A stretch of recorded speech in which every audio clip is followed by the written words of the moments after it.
ഒരു ദിവസം രാജുവും രാധയും കാട്ടിൽ കൂടി നടക്കുമ്പോൾ പെട്ടെന്ന് അയ്യോ, ഒരു കാട്ടുപോത്ത്! അതാകെ വിരണ്ട മട്ടുണ്ട്. അത് നമ്മളെ കുത്താൻ വരികയാണല്ലോ. ശരിയാ, ഓടിക്കോ, വേഗം വേഗം പിടിച്ച് കേറിക്കോ.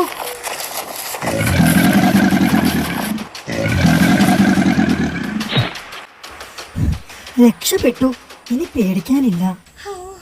വല്ലതും പറ്റിയോ രാധേ? ഇല്ല ഹേയ് രാജു, അത് സ്ഥലം വിട്ടു. ഹാവൂ, ആരാ അവിടെ? ആരാ സംസാരിക്കുന്നത്? അവിടെ ആരെങ്കിലും ഉണ്ടോ?